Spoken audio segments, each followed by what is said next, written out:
Yes, ready. 80 watts per minute. Start. सभापति महोदय वित्त मंत्री महोदय के बजट भाषण पर कई माननीय सदस्य अपने विचार व्यक्त कर चुके हैं। पूर्ण विराम। कुछ सदस्यों ने वित्त मंत्री महोदय के सामने बड़े अच्छे सुझाव प्रस्तुत किए हैं। पूर्ण विराम। मैं भी सदन को इस संबंध में अपने विचारों से अवगत कराना चाहता हूँ। पूर्ण विराम।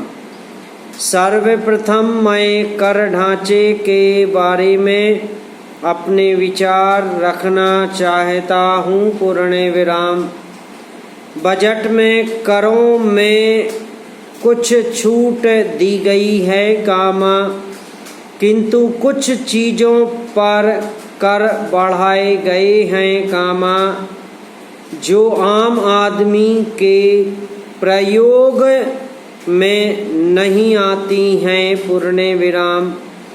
वित्त मंत्री द्वारा करों में जो राहत दी गई है उससे गरीबों को कुछ लाभ होगा, इसमें मुझे संदेह है। पूर्ण विराम। मेरे विचार से भारत की कर प्रणाली को बहुत सरल बनाया जाना चाहिए। पूर्ण विराम।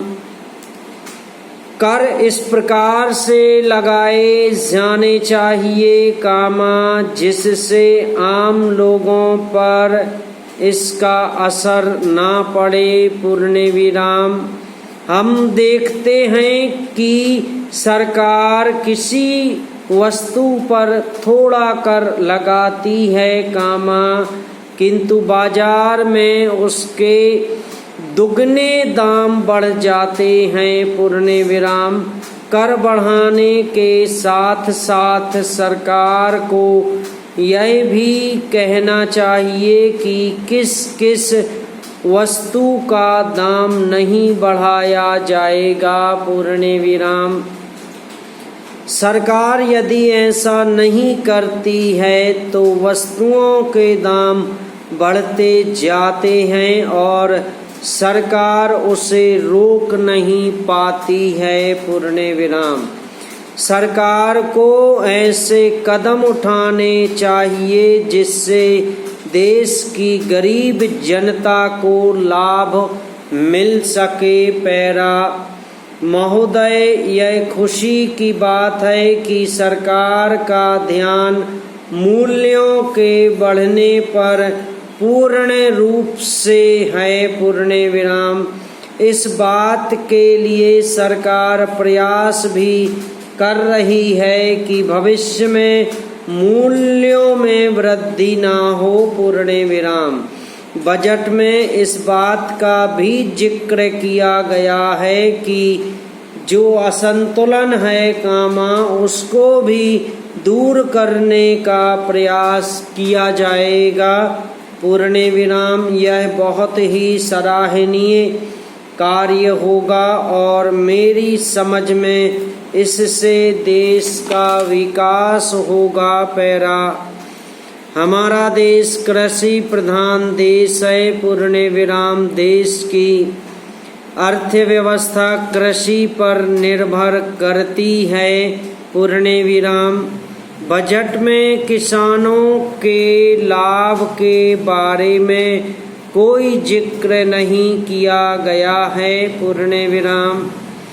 किसान मेहनत से अपने खेत में अनाज पैदा करता है। पूर्ण विराम। सरकार को चाहिए कि किसान के अनाज को बेचने की अच्छी व्यवस्था कर दे और उन्हें उचित मूल्य दिला दे। पूर्ण विराम।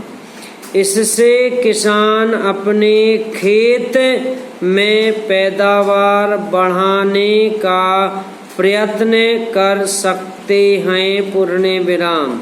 मैं मंत्री महोदय से निवेदन करना चाहता हूँ कि बजट में कुछ संशोधन करने पर विचार किया जाए और उसमें ऐसे निर्णय लिए जाएं ताकि देश में जिस उद्देश्य के लिए प्रजातंत्र की स्थापना की गई है वह पूरा हो सके। समाप्त।